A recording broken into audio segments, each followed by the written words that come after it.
SKOL Vikings, let's win this game. The heart of Minnesota is pounding, and the Purple Faithful can feel it. The Vikings come into this clash with the Lions bearing a bitter streak in Detroit, a history no one wants to revisit. But this time, there's something major on the line. The preparation has shifted, the locker room is boiling, and the mood in Minnesota is all or nothing. Coach Kevin O'Connell spoke bluntly, the medical report surprised, and even Colin Cowherd decided to poke the team on national television. Stick around till the end, because the final story in this sequence is going to reshape the season entirely. But before we dive into every detail of this breakdown, let me say something to you.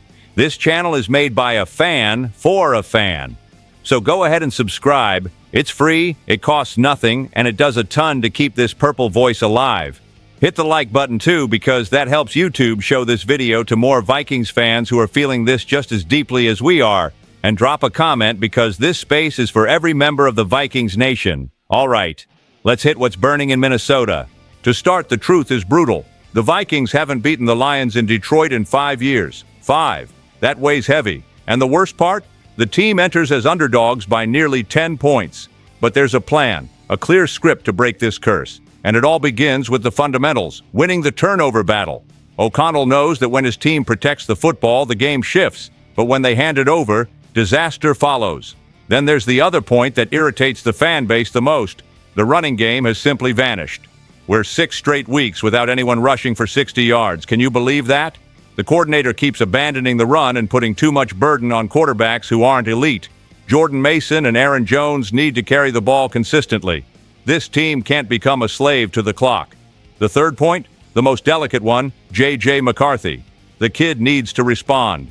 After that implosion against the Falcons, everyone has leaned back. Now he gets the chance to show he can be this franchise's future. 200 passing yards, 1 or 2 touchdowns, and 0 turnovers. That alone would shift the vibe in Minnesota entirely. And lastly, the defense. The Lions have scored 30 or more points in every game against us. It's absurd. If the Vikings can hold that offense under 30, there's a real shot. It doesn't have to be perfect, just contain. But watch out. If they let Jared Goff get comfortable again, the scoreboard can flip into nightmare mode. To be honest with you all, this game feels like a turning point. Either the Vikings are reborn in Detroit, or the season could start blowing up fast, and the next story only heightens this tension. The good news, finally, comes from the medical staff. After weeks of pure headache, the injury report brought some relief. The Vikings are more whole than they have been since week 1. There are still key players out. Ryan Kelly, C.J. Ham, and Jeff Okudah won't play. But for the first time in a long time, you can talk optimism. The defense, for example, is nearly intact. Jonathan Greenard is off the report and will play, while Andrew Van Ginkel practiced all week and should be ready. Fans breathe a little easier because those two together can move the needle. The opposing offense senses it. Now, if Van Ginkel doesn't suit up after that full week of practice, that will feel super weird. On the offensive line, another vital piece, Christian Darrisaw and Brian O'Neill.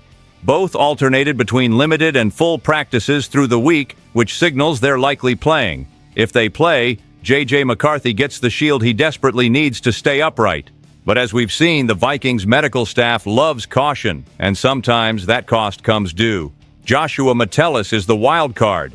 He popped up late with a foot injury and was listed as questionable, but according to Alec Lewis of The Athletic, it's just a little foot soreness. Still, no one relaxes. In Detroit, any absence matters.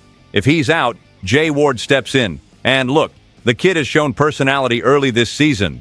Now, among those already out, the most concerning case is Ryan Kelly. Serious concussion, uncertain future, and fans are already asking if he returns this year. Ham and Okudah might be back soon, but hard to say when. The list of reserves keeps growing. Carson Wentz, Rondale Moore, Ty Chandler, and several others who seem stuck in an endless injury loop. To be honest, what gives hope is seeing the team start to heal at the moment when everything is in play. And the line is simple. Without Darrisaw, McCarthy cannot stand tall. If he returns healthy, the game changes shape. The question is, will that physical relief be enough to heal the emotional doubt? Because the next point cuts deep into the coach-player connection. This one hit the locker room. Coach Kevin O'Connell sent a straight message to T.J. Hawkinson. No fluff. The coach acknowledged the tight end's effort, but made it crystal clear he expects much more. And rightly so. Hawkinson has not had a game over 50 receiving yards this season. 1 touchdown, that's it. Not nearly enough for a guy who came in to be a cornerstone. O'Connell talked about his blocking role, said TJ has been selfless, helping on the edge. But the tone was clear. He needs to be the guy who breaks games, not just holds down the fort. It was like the coach said, without saying, "It's time to prove why we believed in you." And that message comes right at the moment J.J. McCarthy returns. The team needs trusted targets. Justin Jefferson is obviously pivotal, but without Hawkinson stepping up, the passing game becomes predictable. And what the coach wants is the opposite: unpredictability, tempo, and confidence in the kid. Jefferson himself addressed that this week. He said McCarthy has energy, is confident, ready to lead. And he highlighted something that few people catch.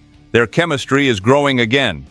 He spoke casually, but the message was clear. The offense needs to trust the quarterback, and for that every piece must do its job. O'Connell completed the thought saying McCarthy is finally ready to be himself, that the kid has mobility, field vision, and rhythm to take over. What's missing is the supporting cast reacting in kind. That's why Hawkinson is so central to this plan. To be honest with you all, this kind of public coach-level demand isn't common in Minnesota. It's a signal of urgency. The team knows the margin is gone, and now it's time for the paid stars to perform. The female fans, by the way, have been vocal too. "We can't live on promise alone," I read a comment yesterday. And if Hawkinson answers on the field, he might rekindle the spark the offense lost since September. Because what comes next is even heavier. The comparison Colin Cowherd made between the Vikings and the Colts stirred a whole uproar. Now hold on to this. Colin Cowherd decided to put the Vikings on the same shelf as the Colts. Yes, he said we're living the same drama that Indianapolis faced before they swapped quarterbacks. The comparison landed harshly. According to him, the Vikings have an excellent roster, a good head coach, solid pieces, but no alpha in command. And then comes the gut punch. Without a great quarterback, everything looks incompetent. It hurts to hear, but he is not entirely wrong. The fan base feels it. The defense fights. The offense churns out numbers, but without stability at the position that matters most, the whole thing collapses. Cowherd went further and said that today's Vikings are last year's Colts. Great names, great ideas, but missing the core piece. And that's where the revolt started. Many responded that the problem isn't just the quarterback. That management also dropped opportunities, like Sam Darnold, who is playing well in Seattle. And to be fair, Cowherd pressed right into that wound. You don't cheap out on the main course. He compared quarterback to the steak of the dinner. He said there might be great wine, amazing sides, 5-star service, but if the steak's bad, the night's blown. And that analogy has hammered deep into the Purple faithful, because the message is clear. The Vikings must get the quarterback right, no matter what.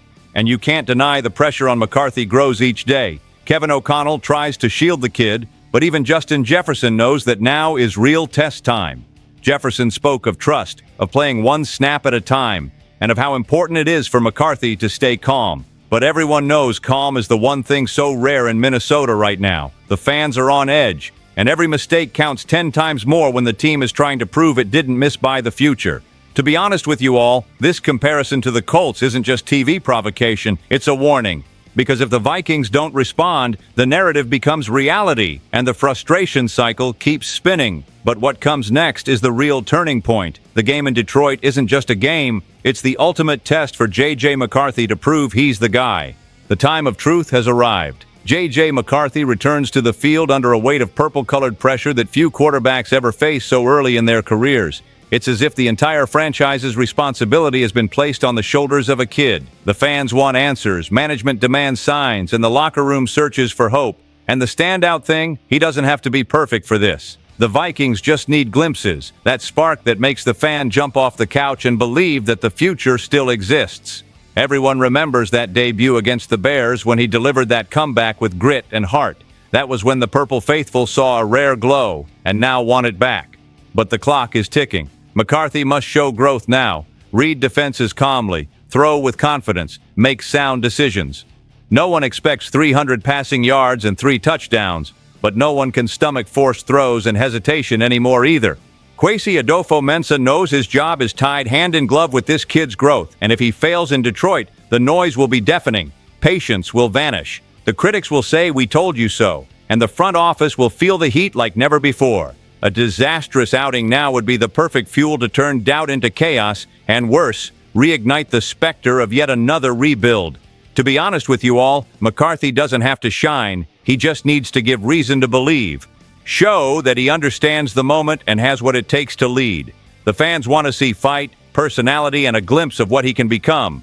And if that happens, maybe, just maybe, the flame of hope will burn again in Minnesota. But what does this all mean for the team's immediate future? The answer lies ahead. Look, after all this, you can feel the Vikings are on the edge. It's body and soul on the field against the Lions. Injuries, criticism, comparisons, all of that merges into a game that means so much more than the final score. It's about pride, about proving this team still has heart. Kevin O'Connell knows the fan base's patience is hanging by a thread, and McCarthy holds in his hands the chance to reignite a flame that's been dimming. The week has been brutal, and the mood in Minnesota is that of a final exam. But it's in these moments that Vikings history often delivers its wildest turnarounds. So hold that faith tight, Purple Faithful, because if the team hits now, no one will be able to stop the energy this fan base is about to unleash.